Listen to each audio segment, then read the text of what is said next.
اعوذ باللہ من الشیطان الرجیم بسم اللہ الرحمن الرحیم قد افلح من زکاہا وقد خاب من دساہا صدق اللہ العظیم۔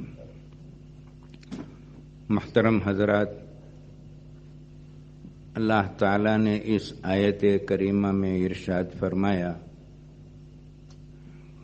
کہ وہ شخص کامیاب ہو گیا کہ جس نے اپنے نفس کا تزکیہ کیا، اور وہ ناکام و نامراد ہوا کہ جس نے فسق و فجور کے اندر اپنے آپ کو دبا لیا، اس نفس کو دبا لیا، فسق و فجور اس پر غالب آ گیا۔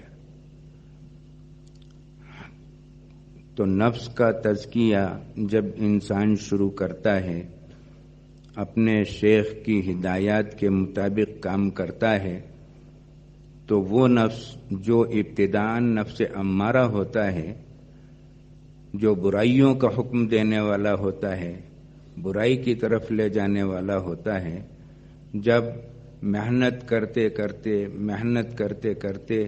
مجاہدہ کرتے کرتے تو پھر وہ نفس لوامہ ہو جاتا ہے، وہ ملامت کرنے والا ہوتا ہے، نفس امارہ سے نفس لوامہ ہو جاتا ہے۔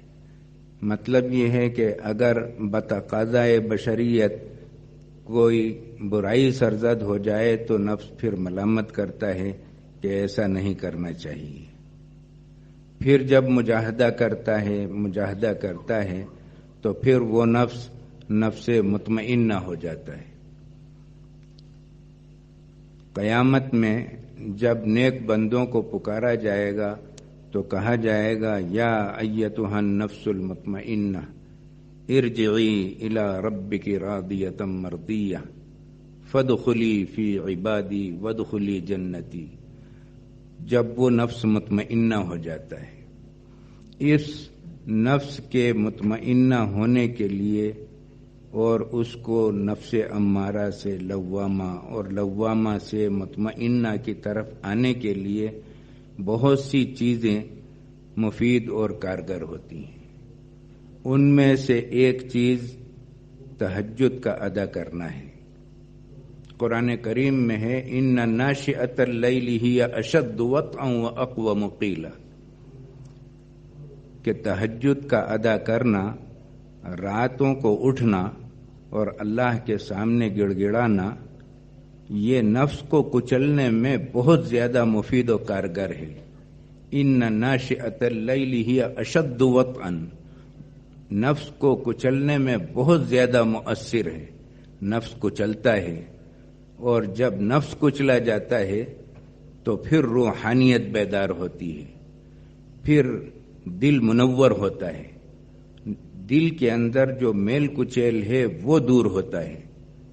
جیسے روایت میں ہے نبی کریم صلی اللہ علیہ وسلم کا ارشاد کہ دلوں کو بھی زنگ لگ جاتا ہے جیسے لوہے کو پانی لگنے کی وجہ سے زنگ لگتا ہے۔ پوچھا گیا کہ وہ زنگ کیسے دور ہوتا ہے؟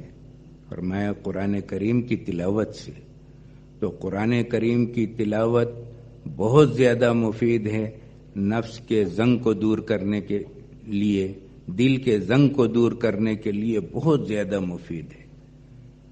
اسی طرح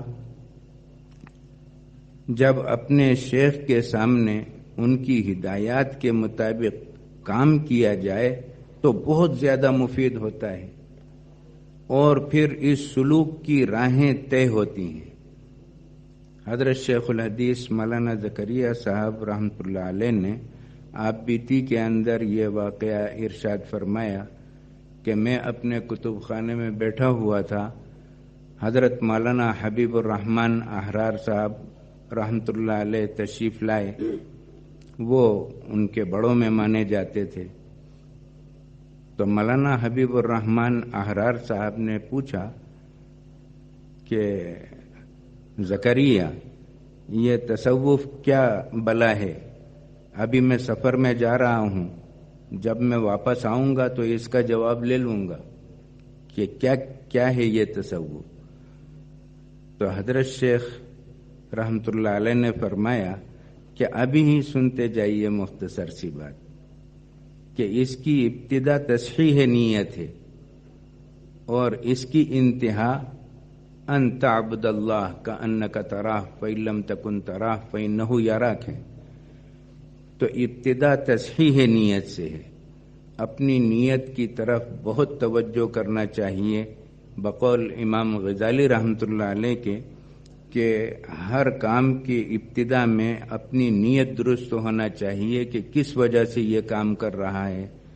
اللہ کو راضی کرنے کی نیت ہو کہ اللہ راضی ہو جائے۔ کام کے درمیان میں بھی اور کام کے آخر میں بھی توجہ کرنا چاہیے کہ اللہ کو راضی کرنے کے لیے کر رہا ہے، تو پھر وہ کام بہت زیادہ اس کے لیے مفید و کارگر ثابت ہوگا، ورنہ بڑے بڑے کام دھرے کے دھرے رہ جائیں گے، کوئی کام نہیں آئے گا۔ جیسے کہ روایت میں آتا ہے کہ مالدار کو بلایا جائے گا اور پوچھا جائے گا کہ کیوں یہ کام کیا تھا؟ وہ کہے گا اور کیا میں نے مالداری دی تھی، تم نے کیا حق ادا کیا؟ وہ کہے گا اے اللہ کوئی جگہ ایسی نہیں تھی کہ جہاں پر مال خرچ کرنا ہو اور میں نے خرچ نہ کیا ہو۔ کہا جائے گا کہ جھوٹ کہا تم نے تو اس لیے کیا تھا کہ کہا جائے سخی ہے، دنیا میں کہا جا چکا، یہاں تمہارا کوئی حصہ نہیں ہے، اور گھسیٹ کر جہنم میں ڈال دیا جائے گا۔ شہید کو بلایا جائے گا، پوچھا جائے گا ہم نے تم کو طاقت دی تھی، بہادری دی تھی، کیا کیا؟ کہا میں تیرے راستے میں قربان ہو گیا، جان دے دی۔ کہا تم نے جھوٹ کہا، تم نے تو سب اس لیے کیا تھا، نیت تمہاری خراب تھی، تم نے تو سب اس لیے کیا تھا کہ دنیا میں تم کو بہادر کہا جائے، دنیا میں کہا جا چکا، یہاں تمہارا کوئی حصہ نہیں ہے۔ عالم اور قاری کو بلایا جائے گا، پوچھا جائے گا کیا کیا؟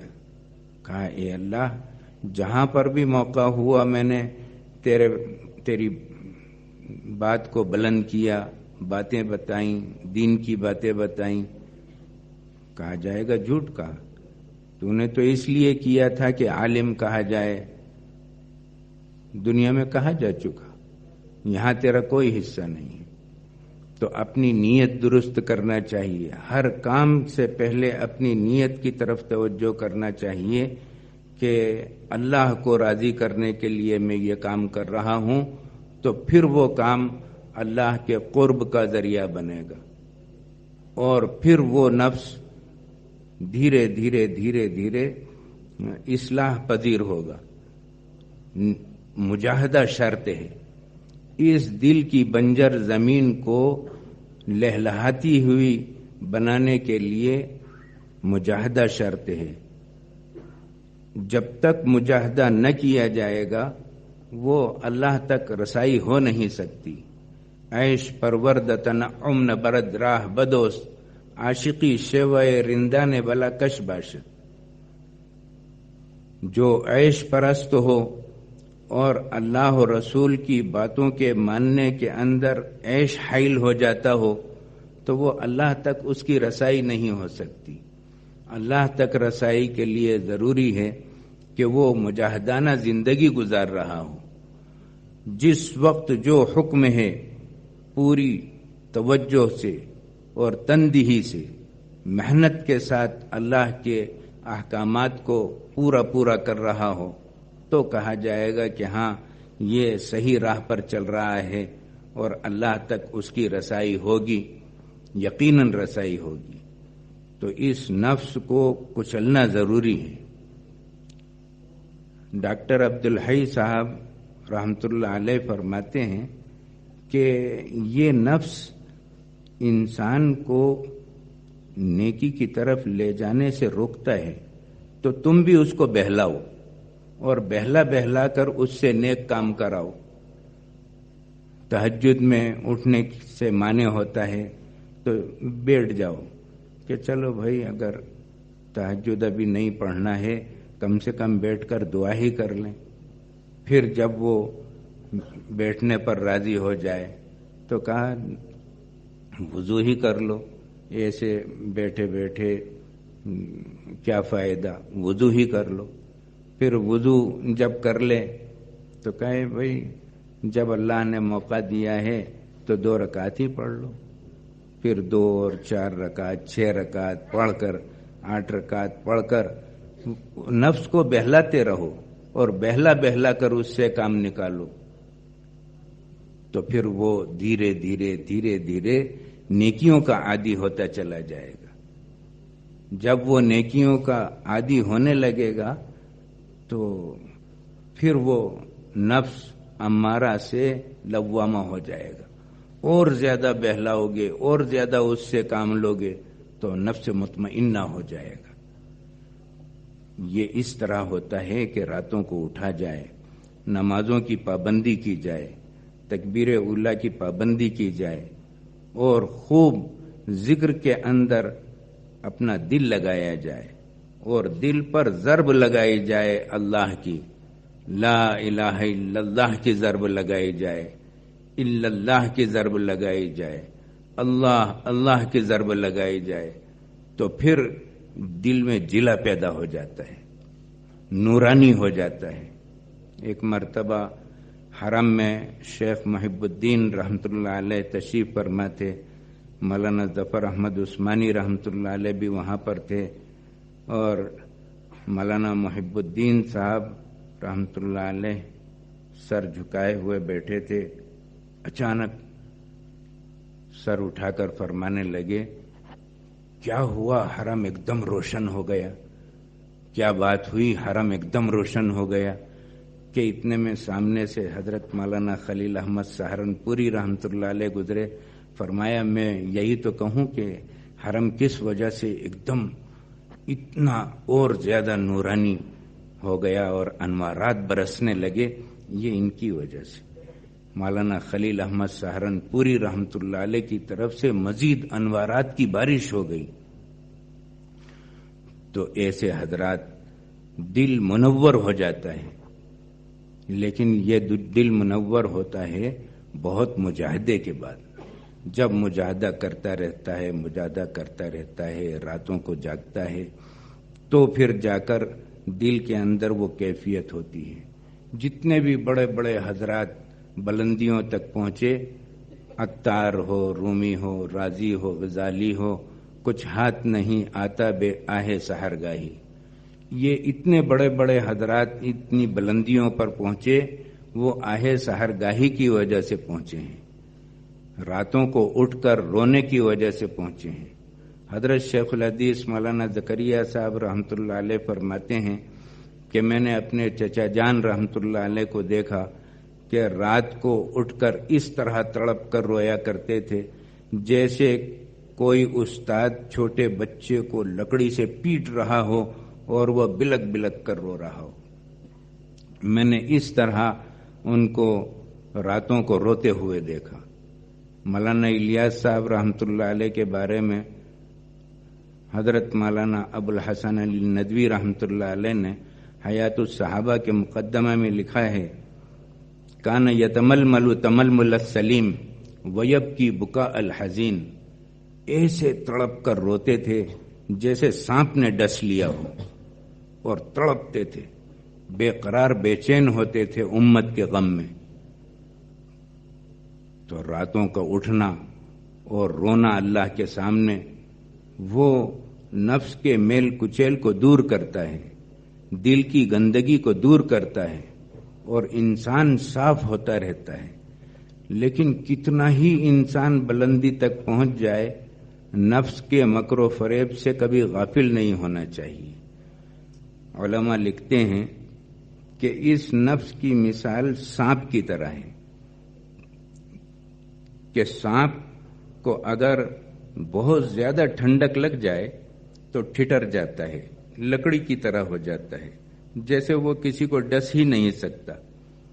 تو بہت زیادہ مجاہدے کرنے کی وجہ سے نفس ٹھٹر جاتا ہے، وہ ڈنک نہیں مارتا، ڈستا نہیں، لیکن غافل نہیں رہنا چاہیے۔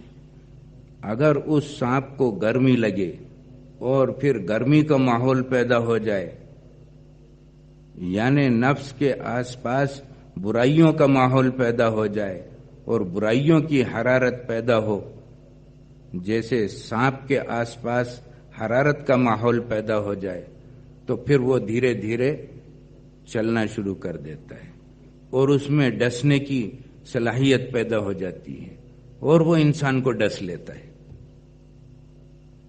تو ہر وقت متوجہ رہنا چاہیے کہ کہیں ایسا نہ ہو کہ یہ نفس ڈس لے انسان کو اور برائیوں کی طرف لے جائے۔ ہر وقت متوجہ رہنا چاہیے کہ کہیں یہ نفس ڈس نہ لے، ہر وقت اس کی نگرانی رہنا چاہیے، تب جا کر پھر وہ نفس قابو میں رہتا ہے۔ اور وہ اسی وقت ہوتا ہے کہ جب اپنے بڑوں کی ہدایات کے مطابق چلتا رہے، اپنے شیخ کی ہدایات کے مطابق عمل کرتا رہے، اپنے کو کامل نہ سمجھے بلکہ اپنے کو محتاج سمجھے کہ جیسے شیخ کہتے رہیں گے اس کے مطابق عمل کرتے رہیں گے، اور ہر ایک کسی نہ کسی کو اپنا بڑا بنائے، کسی کو ایسا بنائے کہ جس سے اپنے امور کے اندر مشورہ لیتا رہے، تو وہ سیدھے راہ پر چلتا رہے گا۔ حضرت مولانا سید ابو الحسن علی ندوی رحمۃ اللہ علیہ فرماتے ہیں کہ میں نے اپنا بڑا کسی نہ کسی کو بنایا۔ جب میں نے شیخ عبد القادر رائے پوری رحمۃ اللہ علیہ تھے تو ان کو اپنا بڑا بنایا تھا، تو جس وقت مجھ سے کہا گیا کہ آپ سعودی عرب آ جائیں، وہاں پر کسی شخص نے ان سے کہا کہ 1 سال کے لیے ہم آپ کو جانے کا خرچ دیں گے، وہاں پر دین کی محنت کرو۔ وہ حضرت مولانا الیاس صاحب رحمۃ اللہ علیہ کے بھیجے ہوئے کے علاوہ واقعہ ہے۔ تو وہ فرماتے ہیں کہ میں مولانا عبد القادر رائے پوری رحمۃ اللہ علیہ کے پاس گیا، میں نے کہا کہ کسی نے ایسی پیشکش کی ہے، میں دین کی خدمت کے لیے جاؤں۔ تو اب دین کی خدمت کے لیے پوچھنا، کوئی سمجھے گا کہ اس میں کون سی بات ہے؟ تو حضرت مولانا عبد القادر رائے پوری رحمۃ اللہ علیہ نے پوچھا کہ اگر میں جو بھی کہوں تو مان لو گے؟ کہا ہاں مان لوں گا۔ فرمایا کہ مت جاؤ، یہیں دین کی محنت کرو۔ وہ فرماتے ہیں کہ میں نے بات مان لی، تو اللہ تعالیٰ نے اس کی وجہ سے خوب ترقیات اللہ تعالیٰ نے عطا فرمائی۔ اور جب وہ جاتے رہے تو میں نے خاندان کے ہی اپنے بعض لوگوں کو اپنا بڑا بنایا۔ تو شیخ کا اختیار کرنا اور ان کی ہدایات پر عمل کرنا وہ انسان کی ترقیات کا زینہ ہوتا ہے۔ ان کی ہدایات کے مطابق عمل کرتا رہے، ورنہ یہ نفس پھر پچھاڑ دیتا ہے اور نیکی کی صورت کے اندر برائیوں کی طرف لے جاتا ہے۔ اس لیے اس نفس کی شرارتوں سے بچنے کے لیے اپنے بڑوں کی نگرانی ضروری ہے۔ جب بڑوں کی نگرانی ہوتی ہے تو پھر وہ صحیح راستے پر چلنے والے ہوتے ہیں اور پھر وہ بلندیوں تک پہنچتے چلے جاتے ہیں، پھر اللہ کا قرب ان کو ملتا ہے، ایسا اللہ کا قرب ملتا ہے کہ جس میں سکون اور راحت بھی ملتی ہے، دنیا کی زندگی بھی اچھی ہوتی ہے، اور آخرت کے اندر جو بلند مقام حاصل ہوگا اس کا تو انسان تصور ہی نہیں کر سکتا۔ پھر عرش کا اس کو سایہ ملے گا، دنیا کے اندر بھی راحت، برزخ میں بھی راحت، آخرت میں بھی راحت۔ جب دنیا سے جائے گا تو فرشتے آئیں گے اس کے استقبال کے لیے، اور یہ کہتے ہوئے استقبال کریں گے فرشتے، اللہ تخافوا ولا تحزنوا وَأَبْشِرُوا بِالْجَنَّةِ الَّتِي كُنْتُمْ تُوعَدُونَ نَحْنُ أَوْلِيَاؤُكُمْ فِي الْحَيَاةِ الدُّنْيَا وَفِي الْآخِرَةِ وَلَكُمْ فِيهَا مَا تَشْتَهِي أَنفُسُكُمْ وَلَكُمْ فِيهَا مَا تَدَّعُونَ نُزُلًا مِّن غَفُورٍ رَّحِيمٍ کہ بالکل نہ ڈرو نہ گھبراؤ، اللہ تخافوا ولا تحزنوا وابشروا بالجنۃ التي كنتم توعدون، اس جنت کی بشارت حاصل کرو جس کا تم سے وعدہ کیا جاتا تھا۔ نحن اولیاؤکم فی الحیاۃ الدنیا وفی الآخرہ، وہ فرشتے کہتے ہیں دنیا میں بھی ہم تمہارے ساتھ رہے تھے، آخرت میں بھی ہم تمہارے ساتھ رہیں گے۔ دستور یہ ہے کہ جب کوئی شخص کسی دوسرے ملک میں جاتا ہے اور کوئی اس ملک کا ساتھی ہو تو اطمینان ہوتا ہے کہ چلو وہاں پر اطمینان رہے گا، اور بالکل اجنبی ملک میں کوئی جا رہا ہو تو دل پریشان ہوتا ہے۔ تو جب اس دنیا سے آخرت کی طرف انسان منتقل ہوتا ہے تو گھبراہٹ کی چیزیں ہوتی ہیں، لیکن فرشتے جب کہتے ہیں کہ دنیا میں بھی ہم تمہارے ساتھ اور آخرت میں بھی ہم تمہارے ساتھ رہیں گے تو اس بندے کو اطمینان ہو جاتا ہے کہ ہاں یہ ہمارے ساتھ رہیں گے۔ اللہ تخافوا ولا تحزنوا وابشروا بالجنۃ التي كنتم توعدون نحن اولیاؤکم فی الحیاۃ الدنیا وفی الآخرہ وَلَكُمْ فِيهَا مَا تَشْتَهِي أَنفُسُكُمْ، تم کو وہاں پر ہر وہ چیز ملے گی جو تمہارا دل چاہے۔ وَلَكُمْ فِيهَا مَا تَشْتَهِي أَنفُسُكُمْ وَلَكُمْ فِيهَا مَا تَدَّعُونَ، تطلبون کے معنی میں، اور جو کچھ تم طلب کرو گے وہ بھی تمہیں دیا جائے گا۔ نُزُلًا مِّن غَفُورٍ رَّحِيمٍ، یہ اللہ کی طرف سے ابتدائی مہمانی ہوگی۔ یہ ان لوگوں کے لیے ہے کہ جو دنیا کے اندر محنت کرتے ہیں، مجاہدے کرتے ہیں، فرائض کو واجبات کو پورا کرتے ہیں، اپنے نفس کو کچلتے ہیں، تو پھر اللہ تعالی وہاں پر یہ اعزاز و اکرام کرے گا کہ مہمانی کی جائے گی۔ نزلا من غفور الرحیم، نزل کہا جاتا ہے عربی زبان میں ابتدائی مہمانی کو، جو مہمان کے سامنے ابتداً کوئی چیز پیش کی جائے۔ پھر انتہائی مہمانی کیا ہوگی؟ جب زبان سے کہی ہوئی چیز بھی پوری کی جائے گی، دل کی تمنا بھی پوری کی جائے گی، تو آخری مہمانی کیا ہوگی؟ حضرت ابو ہریرہ رضی اللہ تعالیٰ عنہ فرماتے ہیں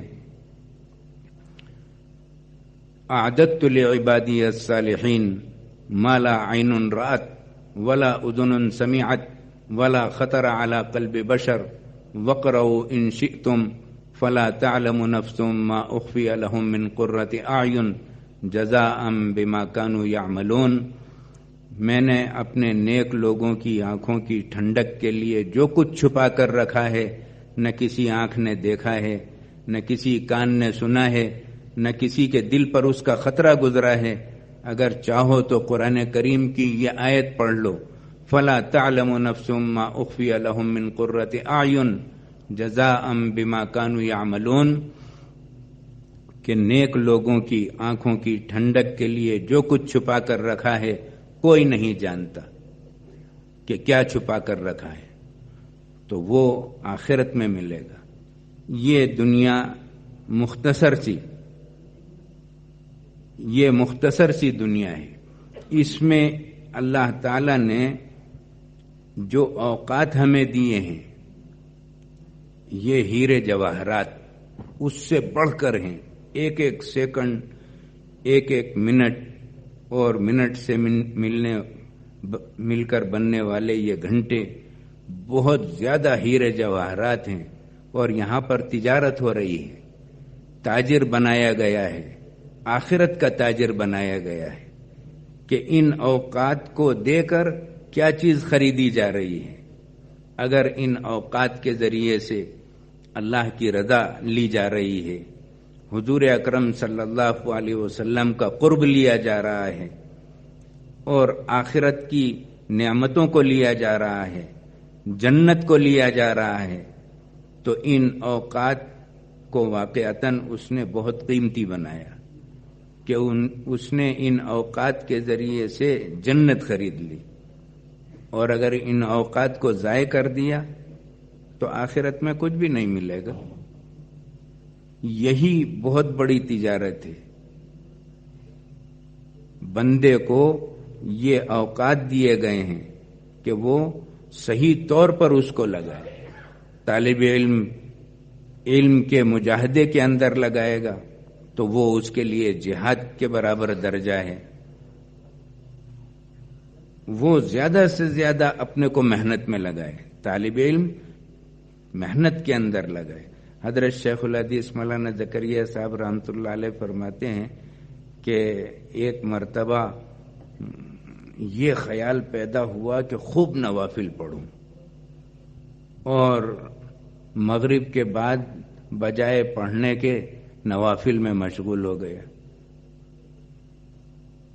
میرے والد صاحب مولانا یحییٰ صاحب رحمۃ اللہ علیہ آئے، حضرت شیخ فرماتے ہیں میں نماز بڑے خشوع خضوع سے پڑھ رہا تھا، ایک تماچا زور سے مارا، پڑھو، پڑھائی کرو۔ اس وقت تو میرے ذہن میں آیا کہ یہ کیسے آدمی ہے، میں نماز پڑھ رہا تھا اور مجھے تماچا مار کے کہا کہ پڑھائی شروع کر دو۔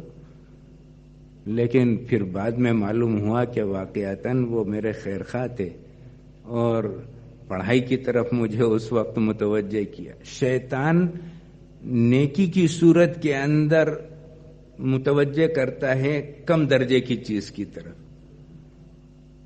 جو اس کے لیے مجاہدے کی چیز تھی، اس مجاہدے والی چیز کو چھوڑ کر وہ نفس جو چاہ رہا تھا اس کی طرف متوجہ کیا۔ جیسے حضرت معاویہ رضی اللہ عنہ فرماتے ہیں کہ ایک مرتبہ میری تہجد چھوٹ گئی، تو دوسرے دن رات کو دیکھا کہ کوئی جگا رہا ہے۔ میں نے دیکھا کہ کوئی جگا رہا ہے، پوچھا کون ہو بھائی؟ تو کہا میں شیطان ہوں۔ کہا نہیں، شیطان تو تہجد کے لیے کیسے جگائے گا، وہ تو برائی کا حکم کرتا ہے، تم کیسے مجھے تہجد کے لیے جگا رہے؟ کہا اصل بات یہ ہے کہ تم کو میں نے تہجد سے غافل کر دیا تھا گزشتہ رات، تو تم اتنا روئے کہ تمہارا جو درجہ اللہ کے یہاں بلند ہوا، اس رونے کی وجہ سے میں نے کہا کہ جس درجے پر ہو وہی ٹھیک ہے، تمہارا تو بہت درجہ بلند ہو رہا ہے۔ تو شیطان نہیں چاہتا کہ انسان خوب بلندیاں حاصل کرے، وہ زیادہ بڑی چیز سے چھوٹی چیز کی طرف لانے کی کوشش کرتا ہے۔ تو اپنے آپ کو مجاہدانہ زندگی کی طرف لانے کی کوشش کی جائے، اور اپنے بڑوں کی سرپرستی میں کہ ہاں بڑے کیا کہہ رہے ہیں اور کس چیز سے وہ راضی ہو رہے ہیں، اس کے مطابق عمل کیا جائے۔ مولانا عمر صاحب پالنپوری رحمۃ اللہ علیہ بیان میں یہ فرماتے تھے کہ ابھی خوب نکلو، جماعتوں میں خوب نکلو۔ بعض مرتبہ ایسا بھی وقت آئے گا کہ ہم کسی کو کہیں گے کہ اب مت نکلو، اور ان کو دوسرے کام میں ہم دین کے کام میں مشغول کریں گے، اور تم نکلنا چاہو گے تو پھر ہم کہیں گے کہ مت نکلو۔ تو بعض مرتبہ ایسا ہوتا ہے کہ انسان سمجھتا ہے میرے لیے خیر کا یہ راستہ ہے، لیکن بڑے کہتے ہیں کہ خیر کا یہ راستہ اختیار کرو۔ اس راستے کو اختیار کرنے کے اندر پھر انسان کی خوب ترقی ہوتی ہے، خوب ایسی ترقی ہوتی ہے کہ جس کا انسان تصور نہیں کر سکتا۔ ان ترقیات کو حاصل کرنے کے لیے دنیا کے اندر جو اللہ تعالیٰ نے فرائض اور واجبات کی صورت کے اندر اعمال دیے ہیں، ان اعمال کے اندر اپنے آپ کو مشغول کرنا ہے۔ سب سے پہلے فرائض کی پابندی۔ حضور اکرم صلی اللہ علیہ وسلم نے ارشاد فرمایا، فرائض سے بڑھ کر قرب کسی چیز سے انسان حاصل نہیں کر سکتا. سب سے زیادہ قرب جو حاصل ہوتا ہے انسان کو وہ فرائض کے ذریعے حاصل ہوتا ہے. پھر اس کے بعد نوافل کے ذریعے سے اس میں ترقی ہوتی ہے. بنیاد فرائض ہیں. فرائض کی ادائیگی اس طرح ہو ان تعبد اللہ کأنک تراہ فإن لم تکن تراہ فإنہ یراک، گویا کہ تم اللہ کو دیکھ رہے ہو. یہ صفت احسان ہے. صفت احسان کا حاصل کرنا ہی سارے تصوف کا خلاصہ ہے. ان تعبد اللہ کأنک تراہ فإن لم تکن تراہ فإنہ یراک، ایسی عبادت کرو گویا کہ تم اللہ کو دیکھ رہے ہو.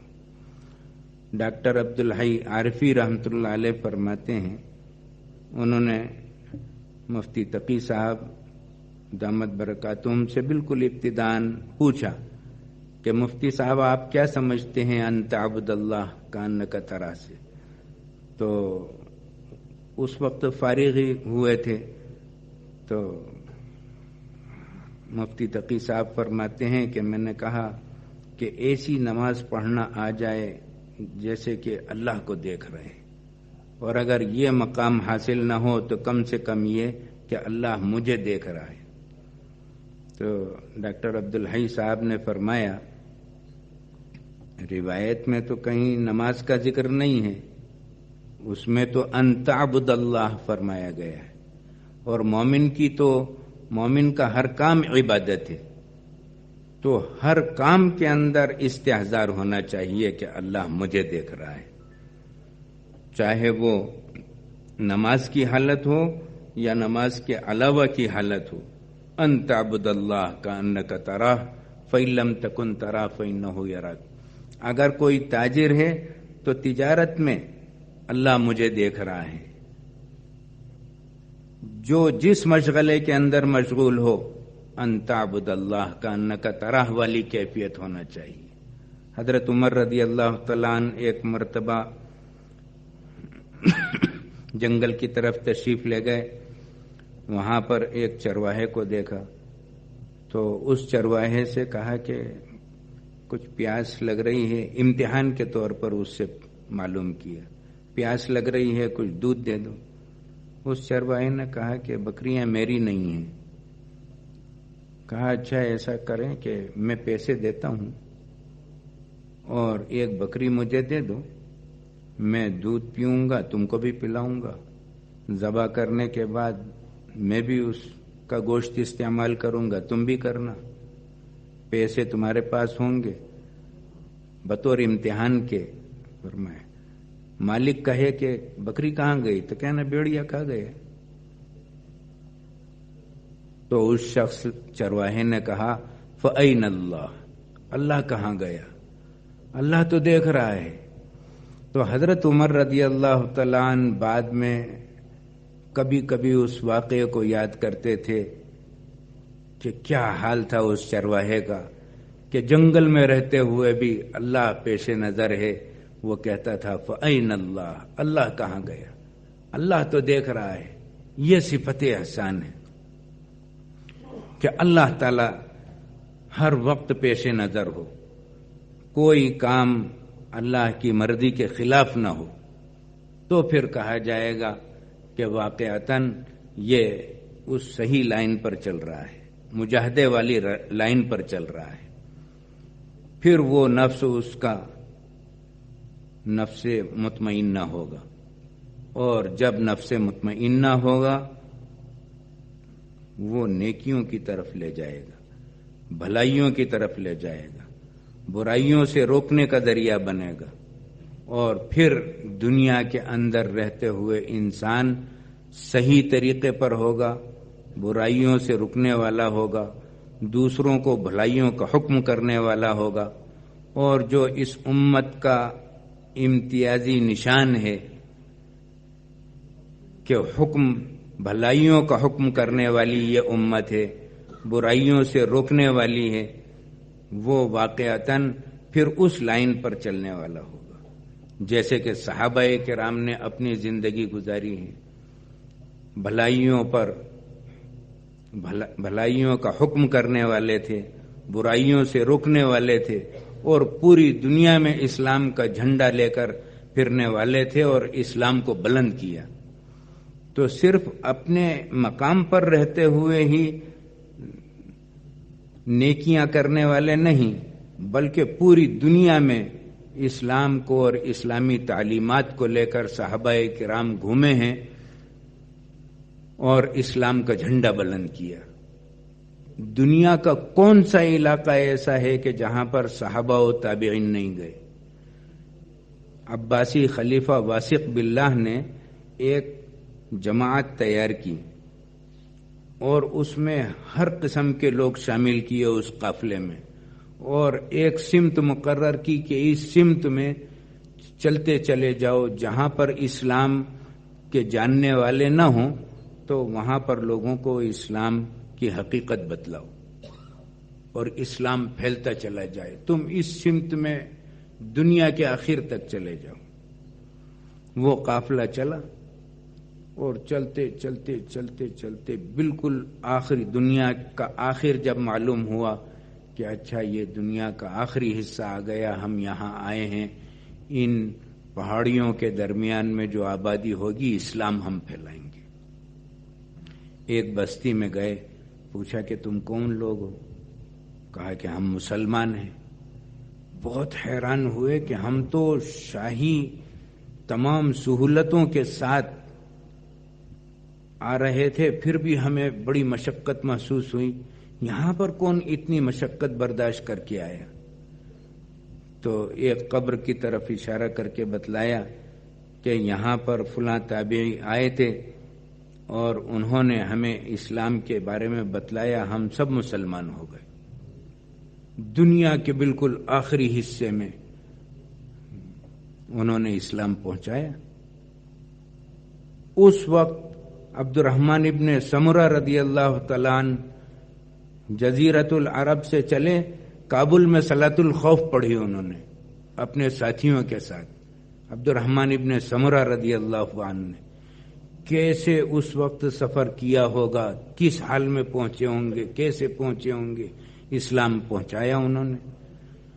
تو جب صحابہ کرام کے طرز پر صحابہ کو تو وہ تو بہت بلند مقام تھا، اس کا تو تصور نہیں کیا جا سکتا، لیکن کم سے کم اپنا رخ صحیح کرنا چاہیے۔ مفتی شفیع صاحب رحمۃ اللہ علیہ نے ایک جگہ لکھا ہے کہ کوئی شخص کہے کہ میں صحابہ سے زیادہ حضور سے محبت کرنے والا ہوں، کہا وہ باولا ہے۔ جیسے کوئی کہے کہ بنیے سے زیادہ سیانہ ہے تجارت میں، کہا وہ باولا ہے، اور جو کہے کہ صحابہ سے زیادہ محبت کرنے والا ہے حضور صلی اللہ علیہ وسلم سے، کہا وہ باولا ہے۔ تو صحابہ کرام تو بہت بلند مقام پر تھے، لیکن اپنا رخ صحیح کیا جائے کہ ان کے طریقے کے مطابق چلنے کے لیے اپنا رخ ادھر متعین کر دیا جائے اور پھر محنت شروع کی جائے۔ تو اگر وہاں تک نہیں بھی پہنچے لیکن صحیح رخ ہونے کی وجہ سے اگر اللہ تعالیٰ اس کو قبول کر لے تو یہ کامیابی کے لیے بہت بڑا ذریعہ ہے کہ ہم اپنا صحیح رخ کر لیں، کہ محنت کریں، مجاہدہ کریں، نیت صحیح ہو، تمنا صحیح ہو، دل کی خواہشیں تمنا صحیح ہو، تو اس نیت کی وجہ سے اللہ کے یہاں جو بلند مرتبہ ملے گا اس کا انسان تصور نہیں کر سکتا۔ عبداللہ ابن مبارک رحمۃ اللہ علیہ کا جب انتقال ہوا تو کسی نے پوچھا، خواب میں دیکھا، کسی نے پوچھا کہ اللہ نے کیا معاملہ کیا؟ کہا کہ اللہ نے بخش دیا اور بہت بلند مرتبہ دیا، لیکن میرے گھر کے سامنے جو لوہار رہتا تھا اس کے درجے تک تو ہم نہیں پہنچے۔ جب وہ شخص بیدار ہوا تو بہت حیرت ہوئی کہ عبداللہ ابن مبارک رحمۃ اللہ علیہ جیسا محدث اور بہت بڑا فقیہ وہ یہ کہہ رہا ہے کہ وہ لوہار کے درجے تک نہیں پہنچا۔ وہ کیا کام کرتا تھا لوہار؟ معلوم کرتے کرتے وہ شخص عبداللہ ابن مبارک رحمۃ اللہ علیہ کے پاس کے گھر پہنچا، دیکھا ہاں سامنے لوہار کی دکان ہے، کھٹکھٹایا، اس کی بیوی نے کہا کیا بات ہے؟ تو کہا کہ وہ لوہار کہاں ہے؟ کہا اس کا تو انتقال ہو گیا۔ کہا تو وہ کیا کام کرتا تھا؟ کہا کہ وہ صبح سے شام تک لوہا پیٹتا رہتا تھا، اور کیا کام کرتا تھا؟ کہا نہیں، یہ مطلب نہیں ہے، نیک عمل میں سے کون سا نیک عمل کرتا تھا؟ کہا کیوں، کیا بات ہے؟ تو خواب بتلایا کہ عبداللہ ابن مبارک رحمۃ اللہ علیہ فرماتے تھے کہ ان کے درجے تک تو میں بھی نہیں پہنچ سکا۔ کہا کہ کوئی ایسا نیک عمل تو مجھے یاد نہیں ہے، لیکن ایک بات یاد آئی، میرا شوہر رات کے وقت جب لیٹتا تھا تو گھر کے سامنے چھت پر کوئی شخص کھڑا ہوا عبادت میں مشغول رہتا تھا، تو میرا شوہر کہتا تھا اے اللہ، پورے دن لوہے کا کام کرتے کرتے تھک کر چور ہو گیا ہوں، کھڑے رہنے کی سکت نہیں ہے، اگر مجھے طاقت ہوتی تو میں ان کی طرح عبادت کرتا۔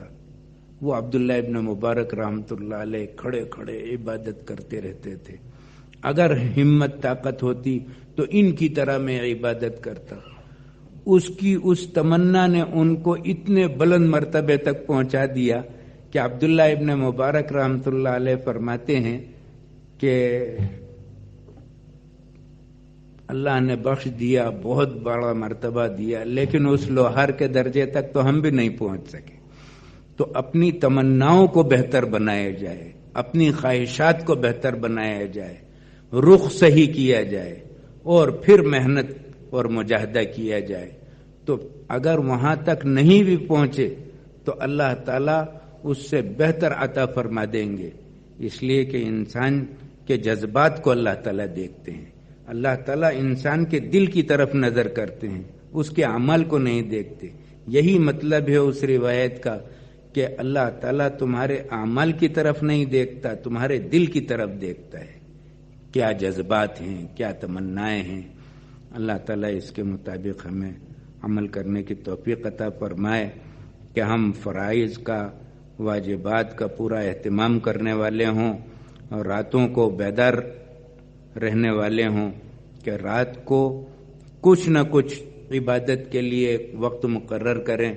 علامہ شامی رحمۃ اللہ علیہ نے لکھا ہے کہ اگر عشاء کے بعد ابتداءً عشاء کے بعد تہجد کی نیت سے اگر کوئی پڑھ لے 4 رکعت تو وہ تہجد گزاروں میں شمار کیا جائے گا۔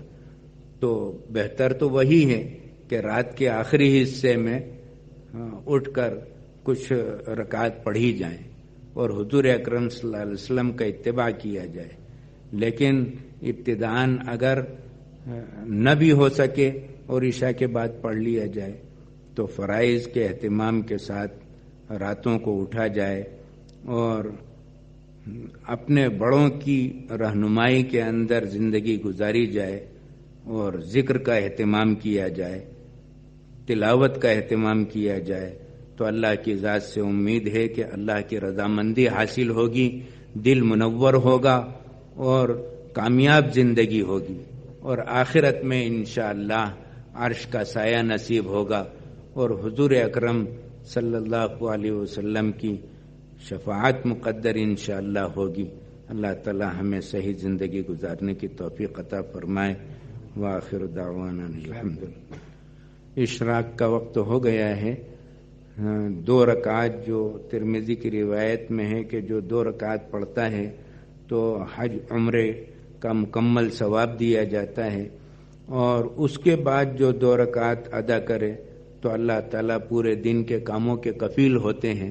یہ 4 رکعت پڑھ لی جائے اشراق کی تو انشاءاللہ یہ بہت زیادہ مفید ہوگا۔ اللہ تعالیٰ ہم سب کو اس کی توفیق عطا فرمائے، اور اس کے بعد انشاءاللہ ناشتے کے لیے تشریف لے جائیں۔